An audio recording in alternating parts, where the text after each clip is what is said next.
శారదా గౌడ్ గారికి, ఇక్కడ వచ్చినటువంటి మీడియా మిత్రులకు, నా తోటి సోదరులందరికీ కూడా పేరు పేరున ఉద్యమావందనాలు తెలియజేస్తా ఉన్నా. నా పేరు doctor Gundlapalli Srinu Mudiraj, Telangana Mudiraj joint action committee state కన్వీనర్గా ఉన్నాను.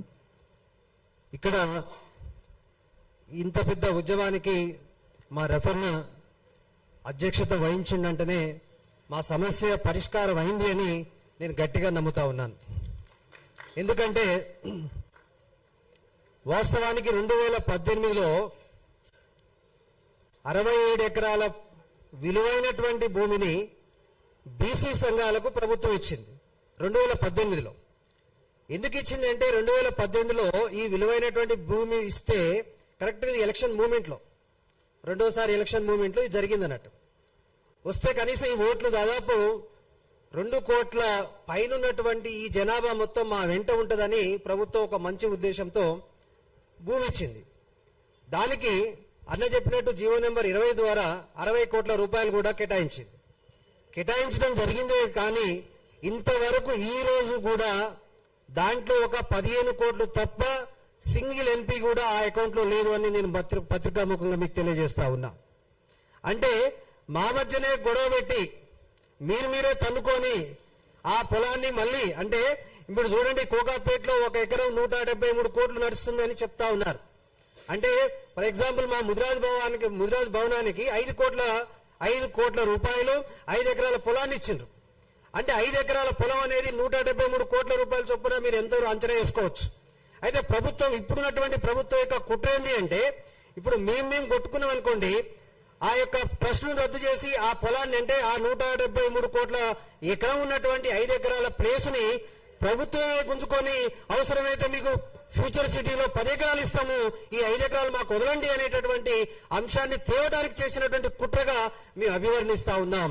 కాబట్టి తెలంగాణ సమాజమా, ముఖ్యంగా మా బీసీ నాయకులు ఎంత అమాయకులు అంటే, కోకాపేటలో 5 ఎకరాలు ఇస్తే వాటిని ఉపయోగించుకోకుండా అక్కడ వాళ్ళకు రెంట్కిచ్చి బయట బతుకుతాం అనడం అనేది ఎంత ఘోరము, ఎంత దరిద్రం అనే విషయాన్ని కూడా మా అన్నలకు మా సోదరులకు నేను చెప్తా ఉన్నా. ఆడ కోకాపేటలో చదవాలంటే ఒక సంవత్సరానికి 10 లక్షల రూపాయలు మనం వేరే వాళ్ళకు కట్టాలి. ఆడ 10 లక్షలు కట్టే బదులు ఆ 10 లక్షల విలువైనటువంటి చదువును మనం తీసుకోగలిగితే, మన భూమిలో మనం ఉంచుకోగలిగితే, మన విద్యార్థులకు చదువు చెప్పుకోగలిగితే వాళ్ళ జీవితాలు బాగుపడతాయి కదా. మీరు ఇచ్చేటటువంటి ఈ నజరానాలు, ఈ పెళ్లి కానుకలు మీరు ఇచ్చేటటువంటి దేనికి ఉపయోగము? సో వాళ్ళకు విద్య వస్తే వాడే డెవలప్ అయ్యేటటువంటి అవకాశం ఉంటుంది కదా, ఇంకో 10 కుటుంబాలు పెరుగుతాయి కదా అనే విషయాన్ని మర్చిపోయి మా బీసీ నాయకులు అనుసరిస్తున్నటువంటి విధానాన్ని మేము తీవ్రంగా తప్పుపడతా ఉన్నాం. ఎంతైనా కూడా మీరు మా సోదరులే, ఎంతైనటువంటి మీరు మా అన్నలే. మళ్ళొకసారి చెప్తా ఉన్నాం, దయచేసి మీ విఫల యత్నాన్ని మానుకోండి, కళ్ళు తెరవండి. మీరు చేసే విధానం కరెక్ట్ కాదు. మనల్ని మనం కొట్టుకొని ఈ ప్రభు యొక్క భూమిని మళ్ళీ ప్రభుత్వానికి అప్పచెప్పే విధంగా, మళ్ళీ ఆ భూమి అనేది నారాయణ ఇటువంటి సాఫ్ట్వేర్ కంపెనీలు పోయే విధంగా ప్రభుత్వం గేమ్ ఆడుతుంది. సోదరులారా, మళ్ళొకసారి చెప్తా ఉన్నా, మీరు యొక్క విధానాన్ని మారండి. ఖచ్చితంగా నారాయణ గాని చైతన్య గాని ఏ సాఫ్ట్వేర్ వచ్చినా కూడా వీటిని ఖచ్చితంగా వ్యతిరేకించేటటువంటి ఈ యొక్క యువత మన దగ్గర ఉన్నది. ఈ రాష్ట్రంలో అతిపెద్ద జనాభానే మనం ఉన్నాం కదా, మనల్ని విడదీసి మన యొక్క ఆస్తిని కొట్టేయాలని ప్రభుత్వం పన్నాగం పడుతుంది. కాబట్టి మీరు ఇప్పటికైనా మారండి. మన భూమిలో మనమే ఉందాం. మన భూమిలో మన విద్యార్థుల యొక్క భవితకు, మన విద్యార్థులకు స్కిల్ డెవలప్మెంట్ పెట్టుకుందాం, మన విద్యార్థులకు కౌన్సిలింగ్ సెంటర్లు పెట్టుకుందాం, మన విద్యార్థులకు ఇంకా గొప్పటువంటి ఎడ్యుకేషనల్ కౌన్సిలింగ్ పెట్టుకుందాం. వాళ్ళని బాగా చదివించుకొని విదేశాలకు పంపించుకుందాం. అక్కడి నుంచి వచ్చేటటువంటి విదేశ మార్గద్రవ్యంతో మన కుటుంబాలు బాగుపడతాయి తప్ప మనకిచ్చేటటువంటి 20 లక్షలు 30 లక్షల రెంట్లు అనేది వానికి మనం అమ్ముడుపోవడమే తప్ప వేరేది కాదు.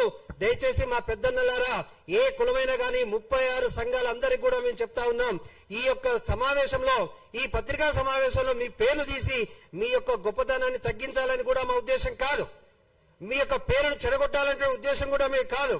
దయచేసి అక్రమంగా ఏర్పడినటువంటి ట్రస్టులను కూడా మీరు ఇమ్మీడియట్ గా పునఃసమీక్షించండి. కులంలో నిజంగా కష్టపడేటువంటి, కులంలో నిజంగా కులం కోసం పాటుపడినటువంటి ప్రతి వ్యక్తిని కూడా ట్రస్ట్ లో చేర్చుకోండి. వారి సమక్షంలో మనం కట్టుకుందాం తప్ప మనం వాళ్ళ దగ్గర పోయి వీళ్ళ దగ్గర పోయి చందాలు వేసుకోవాల్సిన అవసరం లేదు. ఈ బడ్జెట్ 2,03,24 కోట్లు అయితే దాంట్లో 90% మనది, ఎస్సీ ఎస్టీ బీసీ మైనార్టీలది మనది. మనం ఎవరిని అడుకోవాల్సిన పని ఏంది? మన యొక్క సొమ్మును మనమే కట్టుకుందాము. ఇంతవరకు 60 కోట్లు మనకు దిక్కు లేదంటే ఈ 3,24,00,000 కోట్లు ఎక్కడ పోయిందనే విషయాన్ని కూడా నేను ప్రభుత్వాన్ని ప్రశ్నిస్తా ఉన్నా. ఈ పెద్దలు కూడా మళ్ళొకసారి ప్రశ్నించాలి. ఇంతవరకన్నా 50 కోట్లు కూడా లేదు ఆ అకౌంట్ లో. దయచేసి ఇంత పెద్ద సమాజానికి ప్రభుత్వం చేస్తున్నటువంటి ఈ యొక్క మోసం, ఆ మోసానికి వెన్నుదన్నుగా ఉన్నటువంటి మా బీసీ సంఘ నాయకులందరూ కూడా మళ్ళొకసారి హెచ్చరిస్తా ఉన్నాం. ఇప్పటికైనా గౌరవంగా మీరు ట్రస్టులను పునర్వ్యవస్థీకరించండి. అదేవిధంగా కట్టినటువంటి భవనాలను వేరే వాళ్లకు లీజు ఇవ్వకుండా మానుకోండి. లేకపోతే తీవ్రమైనటువంటి ఉద్యమం లేస్తుంది అని ఖబర్దార్ అని మా బీసీ అన్నదమ్ములకు కూడా నేను సవాల్ విసురుతా ఉన్నాను. అంతేకాకుండా మీరు చేసేటటువంటి పని వల్ల మొత్తం కోకాపేటలో ఉన్నటువంటి భూమి మొత్తం కూడా వేరే వాళ్ళ పాలయ్యేటటువంటి అవకాశం ఉంది. కాబట్టి దయచేసి ఇప్పటికి కూడా మేము మీడియా ముఖంగా మీకు దండం పెట్టి అవసరమైతే మీకు పాదావందనం చేయడానికి కూడా మేము సిద్ధంగా ఉన్నాం. కాకపోతే మిమ్మల్ని మేము ఎదిరించడానికి కూడా వెనకాడమనే విషయాన్ని కూడా మేము పత్రికాముఖంగా తెలియజేస్తా ఉన్నాం. ఈ విధంగా మీరు చేసినటువంటి దోపిడీని ఆపాలి. ఈ ట్రస్టులని కూడా ప్రజాస్వామ్యతంగా చేయాలి. ఈ ట్రస్టులన్నీ కూడా మీ అనుచరులై కాదు, మీ సొంత ఆస్తి కాదు. ఇదందరూ కూడా యావత్ బీసీ సమాజాన్ని. కాబట్టి బీసీ సమాజాన్ని అందరం కలిసి మనకు కావలసినటువంటి డబ్బులను మనం తెచ్చుకొని మనం అద్భుతంగా చేసుకుందాం. 5 కోట్లు వాడు మనకి ఇచ్చేదేంది?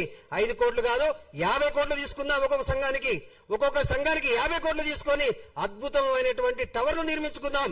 అద్భుతమైనటువంటి మల్టీ లెవెల్ హాస్పిటల్ నిర్మించుకుందాం. మన సమాజానికి మన హెల్ప్ చేసుకుందాం తప్ప వేరే వాని యొక్క మోచేత నీళ్లు తాగాల్సినటువంటి అవసరం లేదు అనే విషయాన్ని నేను తెలియజేస్తూ మాకు ఇంత అవకాశాన్ని, మాకింత మద్దతును కలిగిస్తున్నటువంటి మీ యొక్క తెలంగాణ సమాఖ్యకు కూడా పేరు పేరున ధన్యవాదాలు తెలియజేస్తా ఉన్నా. జై తెలంగాణ, జై బీసీ.